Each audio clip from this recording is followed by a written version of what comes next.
So imagine this scenario. I'm sure most of us have probably been there once or twice in our life. It's Saturday night. You're out with your friends. You're having a fabulous time. Drinks are flowing. Music's going. Shots, shots, shots, shots. And before you know it, you've had a few too many. You didn't mean to. You were planning on driving home yourself. But things happen. So you have choices. You could be that guy. Go ahead and drive home. You could find someone at the bar. You know, beer goggles and all. But you wore your bikinis. It's not that sexy. So you go to your phone. Who can you call? You try to call a friend, but your phone's dead. So you schlep over to your car to charge your phone, except it's 20 degrees outside and you're freezing your ass off. So you start the car up to turn the heat on and wait for your phone to charge. And you pass out. I mean, something similar has happened, right? So you sleep it off and drive home when you're able to. But is that legal?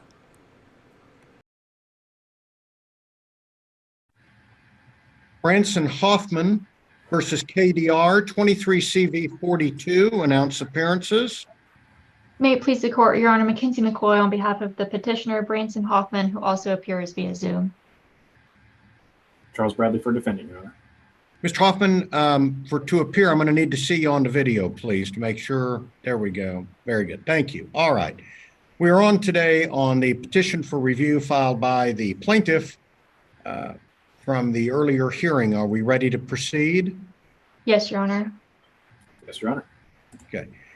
Ms. McCoy, as I understand the issues raised at the administrative hearing, I'm not exactly sure, but it appears the allegation is your client was asleep in a car with the engine running in a parking lot, correct?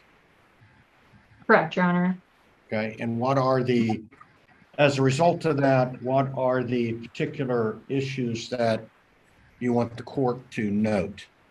Your Honor, our particular issue up for today is that there is no reasonable grounds or probable cause that existed at the time to believe that Branson Hoffman was operating or attempting to operate the vehicle while under the influence. Okay. Anticipating that, I did some research regarding that issue, not limited, of course, to this research, but I read State v. Kendall, which cites State v. Kendall 274 can 1003, which cites State versus Fish 228 can 204. I also read, maybe more importantly, State v. Darrow 304 Kansas 710, which cites an unpublished Court of Appeals opinion, State v. Sprague, which is 2012 WL 3822625, a 2012 case. Mr. Bradley may have additional cases, but at least I have reviewed those on the issue of attempting to operate. So knowing that, counsel, how do you wish to proceed? Ms. Your McCoy, Honor, witness? yes, I would like to call Officer Beaker. Okay, Mr. Officer Beaker, I need you to raise your right hand. I'm going to need to administer 2 oaths to you. Do you swear or affirm to tell the truth, the whole truth, and nothing but the truth? Yes. Do you submit to the jurisdiction of the state of Kansas and of the United States of America for purposes of your testimony today, including but not limited to an action for perjury arising out of your testimony today? Yes. You can put your hand down. Court will find sufficient safeguards are in place to allow the officer to testify remotely. Ms. McCoy, you may examine. Thank you. Officer Beaker, how are you currently employed? Patrol officer with the City of Hayes. And were you employed in that capacity on January 16th, 2023? Yes. And on January 16th, 2023, at approximately 1:45 a.m., did you come into contact with the petitioner, Branson Hoffman? Yes. And how did you come into contact with him? I noticed a vehicle running in the parking lot behind the ARC thrift store. When I approached the vehicle to examine it further, I located Mr. Hoffman in the driver's seat, the vehicle running. Okay, and you said that you noticed his vehicle. How did you come to notice his vehicle? I was patrolling through the area. I saw the vehicle running, or at least saw that the lights were on behind the thrift store, which at that time was closed. So I circled back around, and that's when I approached the vehicle from behind, saw that the exhaust was coming out of it, so the vehicle's running. Okay, and on January 16th, on that day, at that time, do you recall what the weather was like? It was a colder night. I don't remember any other inclement weather. Okay. And you had mentioned that you had initially noticed it. Did you make a lap around, or what did you do before you noticed the vehicle? I was driving eastbound on 6th Street. Noticed the vehicle parked back there in the parking lot, which the store was closed.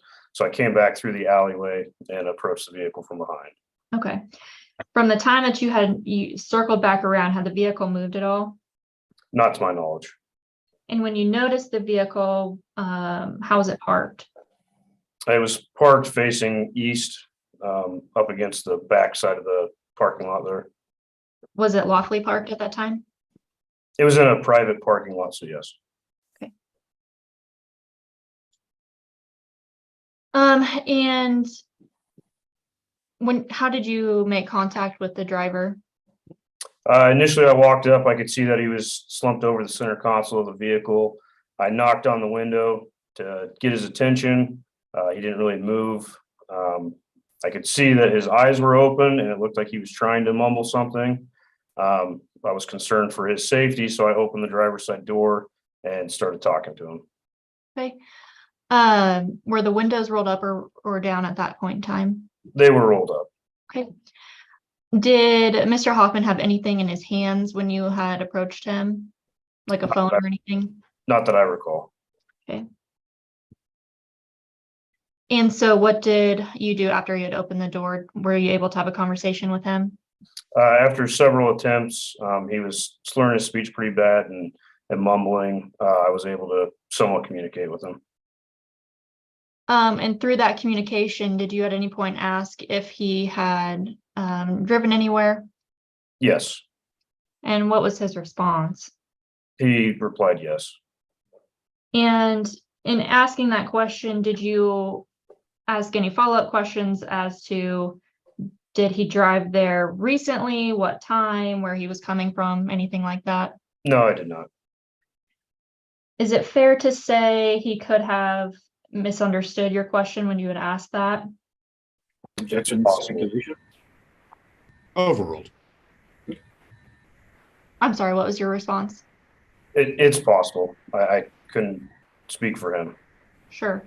At that time, after he had mumbled yes, what did you do? I asked him to step out of the vehicle to conduct testing. Okay. At any point in time, did he indicate to you that he had, or make the statement that he had never left the parking lot? No. Okay, not that you heard at least. No. Okay. Did he say where he was coming from when, in response to your question, if he drove there? Yes, he replied that he was coming from I had asked him if he was coming from Toby Jugs or had drove from Toby Jugs to where he was, and that's when he had replied yes. Okay, so would you be able to, so you were asked, were you coming from Toby Jugs? And he said yes. Correct. That's how you phrased that question? I don't remember the exact verbiage I used, but I asked if he had drove from Toby Jugs to where he was at. Now, I'm a little uncertain about what the cop's saying because I scoped out Toby Jugs' Facebook page and it looks like that place is hopping on the weekends. So I'm pretty sure that their parking lot fills up and the next closest place to park is going to be behind that thrift store unless you're going to cross one of those streets. So, if he gets there a little late because he had to do his hair and stuff, he'd have to go to the overflow parking lot behind the thrift store, which the cop probably knew. But when you ask a drunk guy, hey, did you drive here? He'd probably say, yeah, because he drove there. earlier in the night, but now he has him on record saying, yeah, I drove. I don't know. I could be totally wrong too. Maybe he did drive from across the street. Who knows? I was trying to give the guy kudos for not drunk driving home. Okay. Is that parking lot, that private parking lot where you came upon Mr. Hoffman, is that in close proximity to Toby Jugs?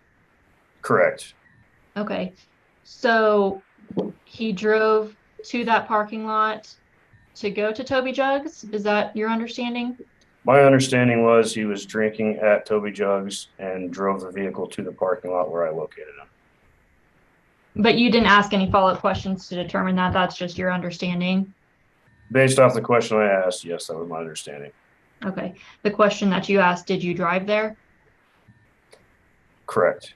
Okay. And I apologize if this seems redundant. The parking lot where you found the petitioner, was that behind Toby Jugs? Were people parked to go in there? It's catty corner. The thrift store and Toby Jugs are right next to each other, separated by an alleyway. There's no parking behind Toby Jugs. There's an apartment complex there. And the parking lot where I located him would have been directly south of where that apartment complex is. Okay. And in your experience, do people commonly park there prior to entering that establishment? No, People don't do that? not that I've seen. Most of the time that parking lot's empty. Okay. And are you aware of what time Toby Jugs closes their establishment? 2 a.m. Okay. And you had made contact with Mr. Hoffman around 1:45 that morning? Okay. And so, and again, jumping forward, you had asked Mr. Hoffman to step out of the vehicle. What did you do after that? I walked him through I conducted the standard field sobriety test with him. Okay. Did he engage in those tests? Yes. And which tests did you have him participate in? All the tests within the standard field sobriety test.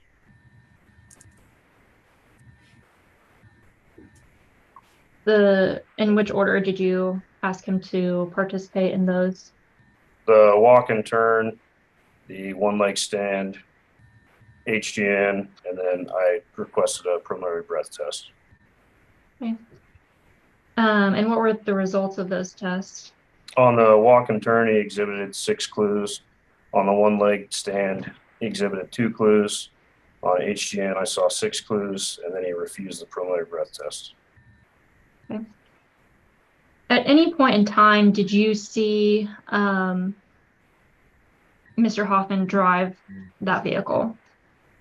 Other than when he stepped on the gas as I was talking to him during my initial contact, no. Okay.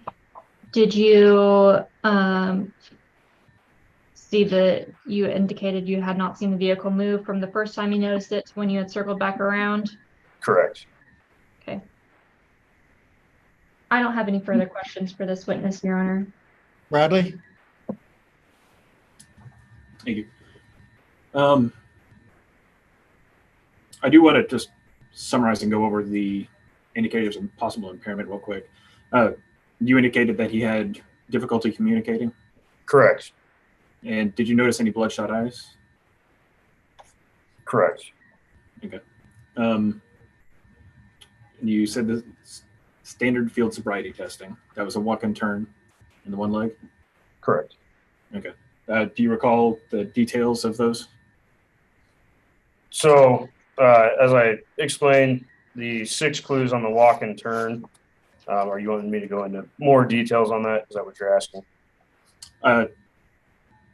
Just from your narrative, I noticed some obscurities. How many steps did he take on the walk and turn?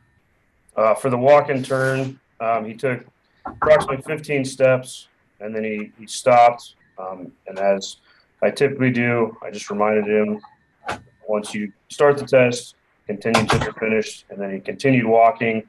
He took approximately 30 steps. He about ran into the patrol car of my fellow officer that had arrived to back me up. So at that point in time, I asked him to stop just for his safety. and then moved on to the one leg stand. And how many steps did he take for the one leg stand? On the one leg stand, which, as I explained the instructions, you're supposed to stand there on one leg. He raised his leg up, similar to doing like a high knee, took a step forward, did that about 5 times, counting as I had instructed him to.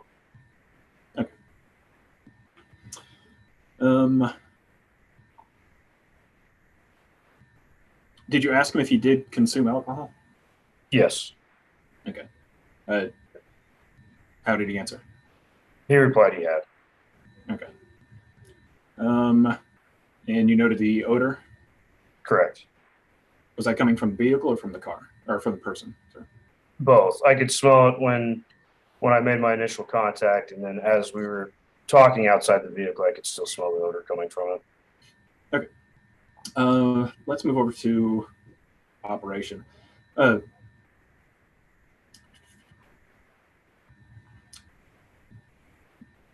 So initially, this was a safety check, correct? Correct. Okay. You said he was in the vehicle, unresponsive. After you opened the door, what did you first ask? I'd asked him if he had been drinking any alcohol, just given the fact of the demeanor of him, based on my training experience, seemed like he was possibly intoxicated. Okay. Oh, and next you asked where he was coming from, or if he came from Toby. I had asked if he had drove from Toby Jugs to the parking lot. Okay.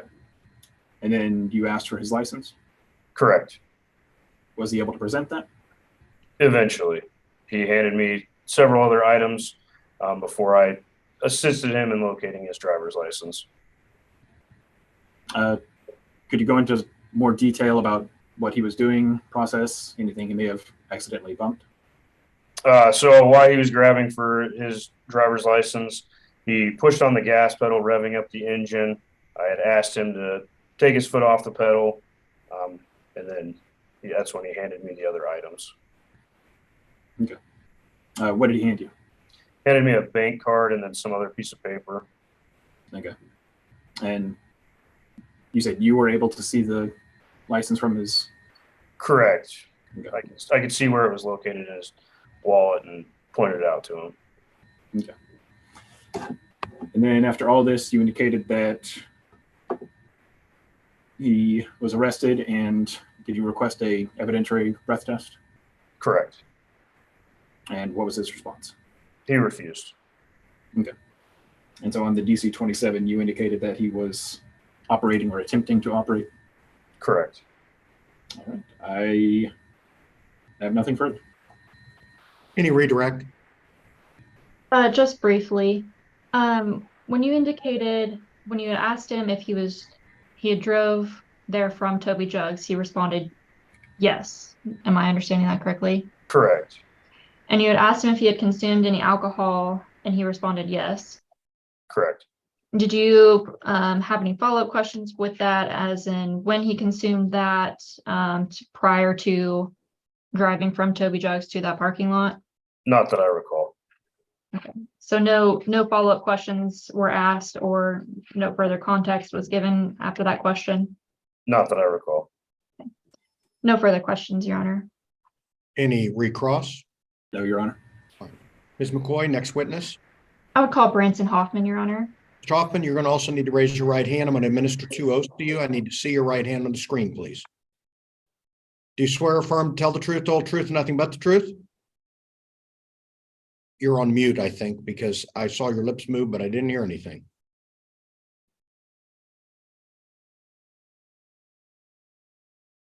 Okay, you're still on mute.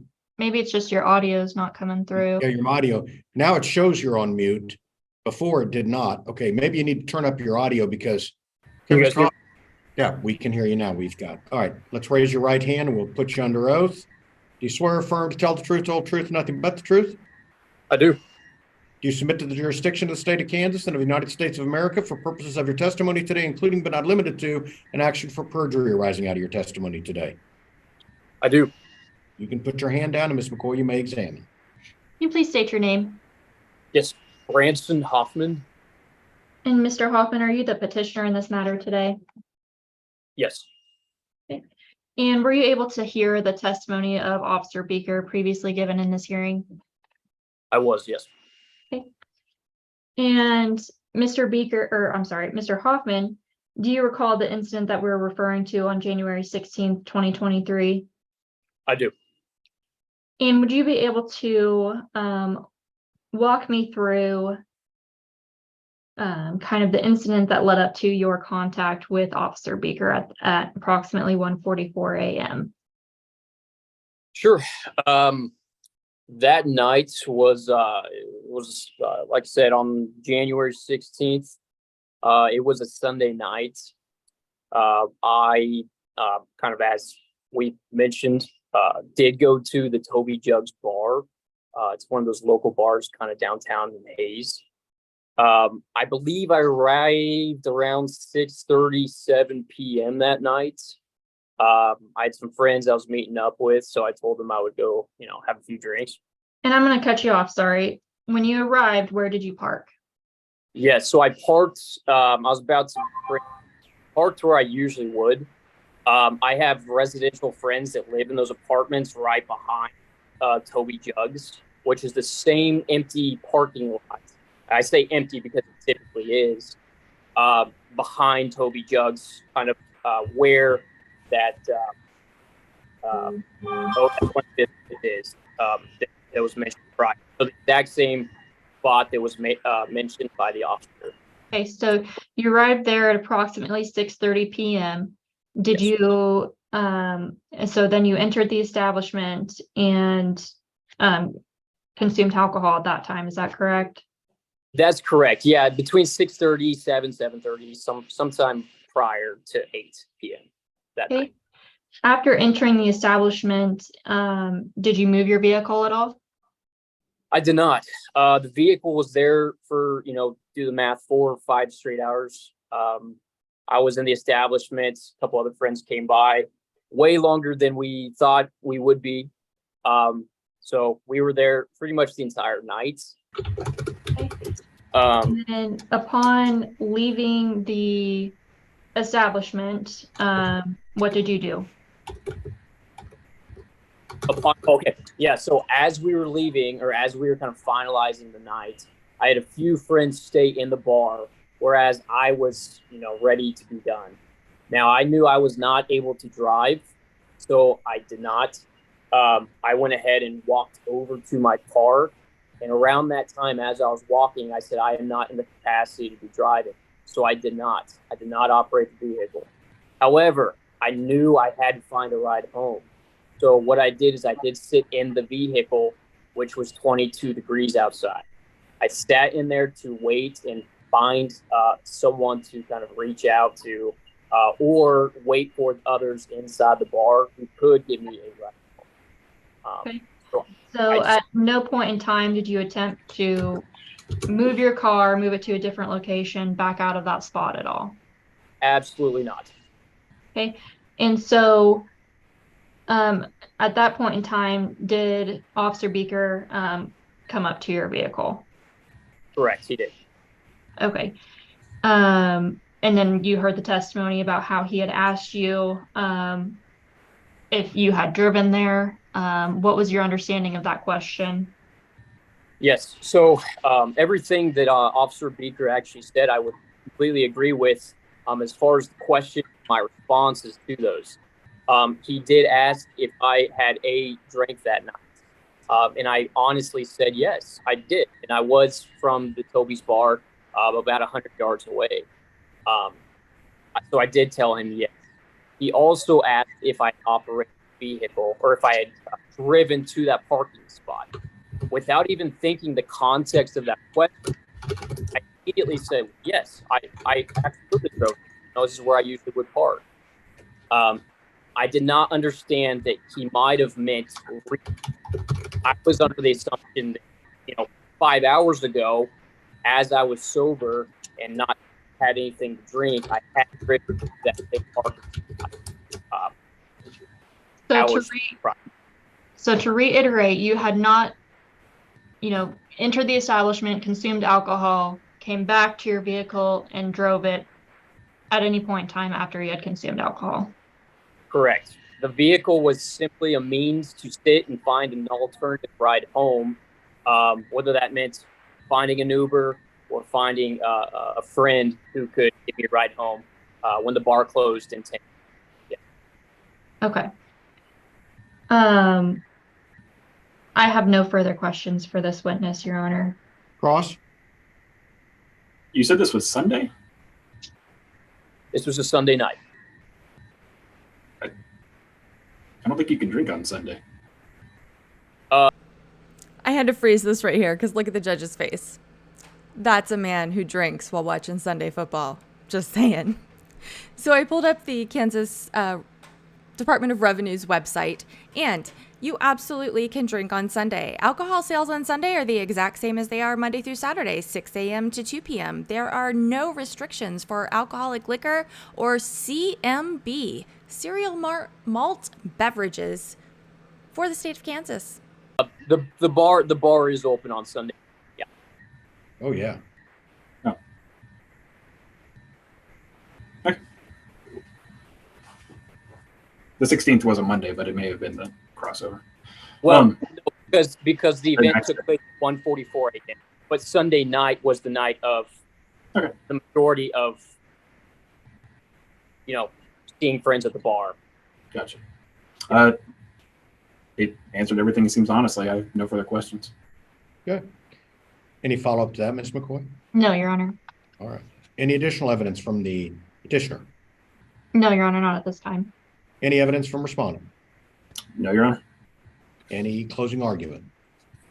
Just briefly, Your Honor, our issue on appeal is that the officer did not have reasonable grounds or probable cause to believe that Branson Hoffman was operating or attempting to operate the vehicle while under the influence of drugs or alcohol. As Your Honor is aware, you referenced State v. Fish. That would be our primary basis for asking this action to be dismissed at this time. Officer Beaker and Mr. Hoffman's testimony both indicated that he was asked a very generic question of, did you drive here? My client stated that without really understanding the context of it, he assumed, did you drive here several hours prior? And so that's why he answered honestly, yes. My client states that he had no time left the parking lot. Officer Beaker testified that he did not witness Mr. Hoffman driving or attempting to operate the vehicle.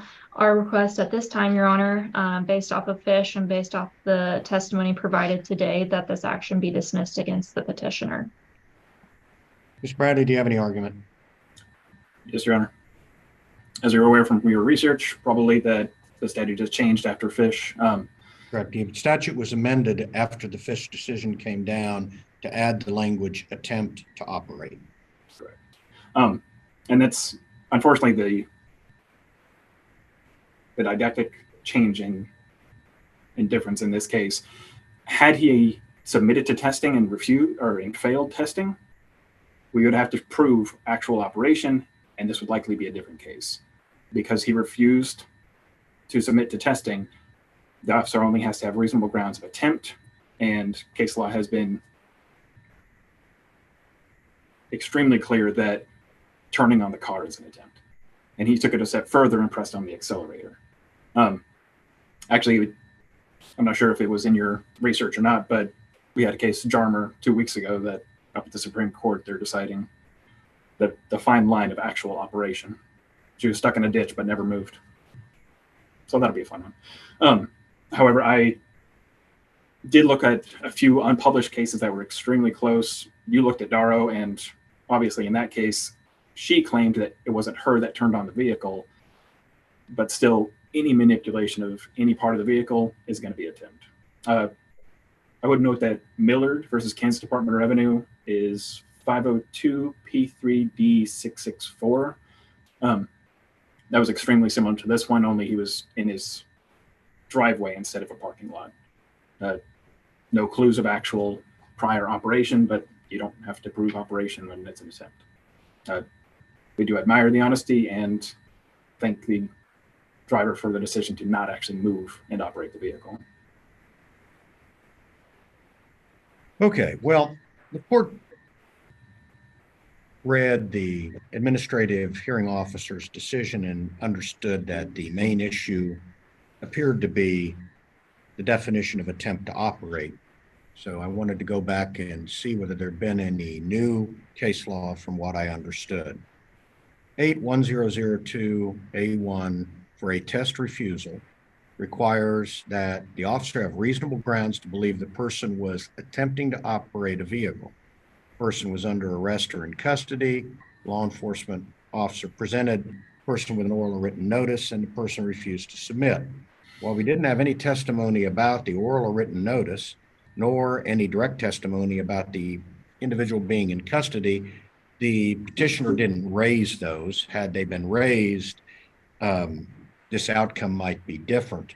But since it was limited to the definition of attempt to operate, the court would note that while when Fish was decided in 1980, the legislature then amended the statute because prior to that, attempt to operate was not in the statute.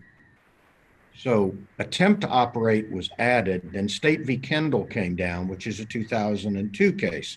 Facts in Kendall were, that case, it was the defendant was asleep, slumped over the wheel, the vehicle was running, and the court found that that was attempt to operate. Did not require any proof that the defendant placed the vehicle into operation any more than just starting it. As pointed out by Mr. Bradley, State v. Darrow is probably even closer in that case. The defendant in that case alleged that she was in the car with several others. The other driver of the car parked it, left it running, and they exited the vehicle. She then found herself behind the driver's seat, but that she had not even driven it there. But when the officer found her, she was asleep, slumped over the wheel, and the car was running. And the Supreme Court again affirmed that that was attempt to operate. And the court cited the Sprague case, which I can now cite because it's, while unpublished, cited by the Supreme Court as at least persuasive authority. And in that case, the officer found Sprague slumped over the steering wheel in the driver's seat in a truck parked on a side street with the engine running. And the only difference being in that case, the radio was playing loudly. In that case, Sprague said his cousin drove him from a local bar to that particular location. And again, he didn't know how he ended up behind the driver's seat, but did. And the court in Sprague found that was attempt to operate, and the Supreme Court held the same. Well, Mr. Hoffman, it's commendable if, and I have no reason to believe you didn't tell the truth today, that you didn't actually drive. You know, the bar didn't close for 15 more minutes. You could have stayed in the warmth of the bar with your cell phone and called for an Uber, called for a Lyft, or called for assistance. For some reason, maybe because of the amount of alcohol you drank, you made the choice to walk to your vehicle to do that, to find a ride. Unfortunately, under Kansas law, that's attempt to operate. And therefore, based on the cases that I have cited, Kendall, Darrow, Sprague, the court's going to find that the petitioner attempted to operate, that there were reasonable grounds for the officer to believe that, and the petition is denied. Mr. Bradley, if you would prepare an appropriate journal entry to that effect. I want to go on the record and say I strongly disagree with the way this is handled. I hope he appeals, and I hope that it's taken into consideration the fact that this absolutely sends the wrong message. And he did the right thing. He did not drive. No, he didn't do the right thing. He didn't call an Uber, but he didn't drive his car. And I think with drunk driving being such a horrible thing that is killing so many people, we should at least reward the people who are attempting to do the right thing and not give them the same punishment as someone who goes out there and jeopardizes lives. Because you're basically saying, hey, if you're one of those stupid people who spends all your money at the bar, because trust me, I know a lot of people who have done that, and you don't have the money to take an Uber home, like, go ahead and get in the car and drive, because if you sit in your car, you're going to get the same penalty as you go ahead and try and drive home. Like, WTF, that is not okay. Not okay, not okay, not okay. And some people are going to interpret it as that. Well, if I sit in my car, same thing's going to happen as if I drive home, so I might as well just go ahead and try and drive, which is not what we want to happen. Okay, I gotta go take a walk or something. Have a good day. Hey, Mama, I got myself to a little bit of trouble with the law out here in Rogers County, and I was a little bit liquored up, and they caught me driving. So they told me to call, see if I couldn't get somebody to come down here and bail me out. So I was wondering if you'd come down to the station here and get me, please. Kai Zagan, is this a joke? Are you fucking kidding me? Your dad's gonna beat your ass. How many times have I told you don't drink and drive? I'm on my way. No. You know what? You can stay your ass there.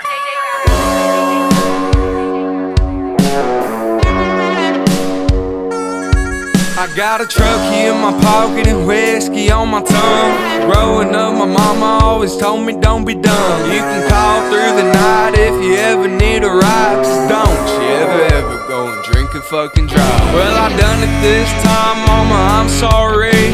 I got a DUI out in Rogers County. That sheriff pulled me over with them red and blue lights. He said, don't you ever go and drink and fucking drive. Well, then I was still young and I was oh so dumb. Rogers State College was where I was coming from. We got some liquor in the dorms, couple women and some weed. It was all a good time until I found my key. Yeah, I hopped up in the truck with some food up on my mind. I had no idea that I'd do some time. Well, I was flying down the road just listening to Cash when I seen an SUV riding on my ass. I made a left and a right past a couple stop signs, and that's when I seen him flicker on his lights. So I slowed down and pulled on off to the side, and the next thing you know, I'm getting breathalyzed.